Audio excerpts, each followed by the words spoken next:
My name is Yumat, my Indian name. My Cholmach Sneh is Yumat. My dad's name. My mother is Ethel Rice Wise Brown. My dad is Daniel Brown. And I've got two strong grandparents on my dad's side of the family and my mother's side of the family.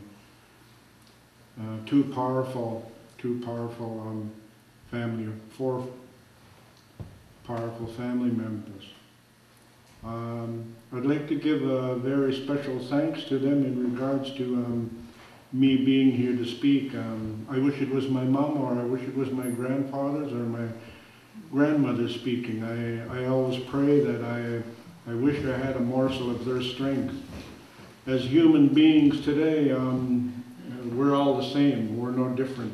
Our goals, our aspirations, our language, integrity is our highest regard. In regards, we go to school. In regards to reach out, we create a school system to try to create that.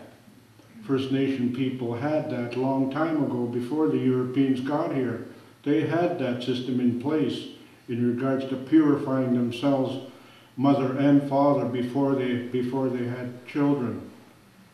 In regards to marriage, I know the story on my mother's side of the family is that her future father went to Cooper Island to propose. Went and sat out the lodge at the longhouse there to propose to one of the Rice families in regards to bringing our grandmother here, my mother's mother. And there's tremendous history there in regards to that. That was the way the system was then. They married into big families to make sure that their children and their children would be strong. That they were nurtured. I guess what do we call them? Thoroughbreds, or it was so, the integrity was so high then. The rules and regulations were extremely high. When you ask a story about the villages here, yes, it was all Nanaimo territory. From here all the way, all here to Dodds Narrows was one of the biggest reserves. This was a big reserve.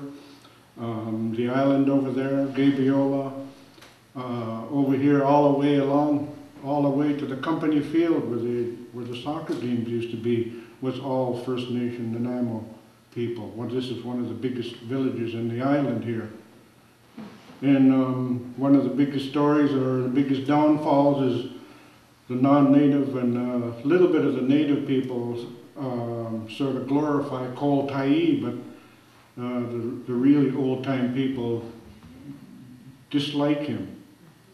They didn't like him because when he loaded up his canoe and went to Victoria and said, gee, I'm going to bring this load of coal down there for the Hunitum, the white man. And they said, no, don't you do that. You do that, they're going to be here and by the boatloads. And sure enough, he snuck out and he went down there and had a load of coal, and they were fascinated by it. Because they ship it back to England or wherever it was. And my understanding was that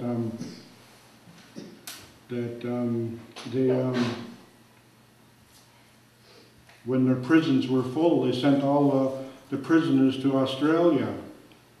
And they said the ones that they didn't catch, they shipped over here to Canada. So we haven't got a very good history here in Nanaimo, because out of all the land that the villagers did have, the village here is, I believe we only have 600 acres out of all the land that was here. And our rights and our title was given to Indian Affairs to deal with us. And that's how they dealt with our concerns then. They gave us the Indian Act to live by. And it's a racist act in regards to, took away our language, everything, our land, everything. It was gone. I was asked to talk about pre-contact, and that story I want to deal with first is that this was all First Nation land. And you can imagine the hurt on the elders in my family, in the elders' family here, where some of them were raised right here, on the longhouses. This is a big village here with all the longhouses. And after they came here, when they disputed any issue, they came here with gunboats and leveled the villages with gunboats. And that's how they dealt with the issues or the disputes. I remember them moving, they said move the village down that way, the powder houses over there. They built powder houses over there when they're going to build it, and then they scared them. They said, there's going to be a blast, there's going to be an explosion, you guys are going to be killed. Move that way, and the villagers kept on moving that way to where it is now. But to be, we're all in the same boat now, whether we like it or not, because what goes around comes around. And now we're all, it's getting smaller now. Today, we've thrown away all the rules and regulations. We don't live by the rules and regulations anymore. We don't live by integrity or respect or humility or long time ago there was always sacredness. There is a sacredness. We're cleansing. You had to be cleansed. You cleansed. You fasted in regards to being a better person. There was tremendous amount of effort in regards to being a good person. Oral language. It was always oral language, and you were taught by experience. A good canoe builder, a good fisherman, a good hunter, preserver of clams, the sea life. We all live by that economy now. And it's not there, and we still sit here, and I don't know, we all pay taxes, whether we like, we pay income tax. That's one of our biggest criticisms is we don't pay taxes, but we do. Land tax is probably the only thing that we do, but we can't make a loan on our homes and houses, no matter how complete or no matter how good we do, and we can't go to the bank and get a loan. Probably only on our cars or our vehicles. That's about all.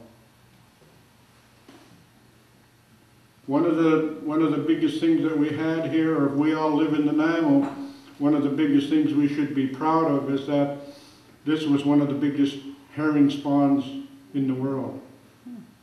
They said the herring spawn was so thick here. The elders say you could walk across the river on the salmon.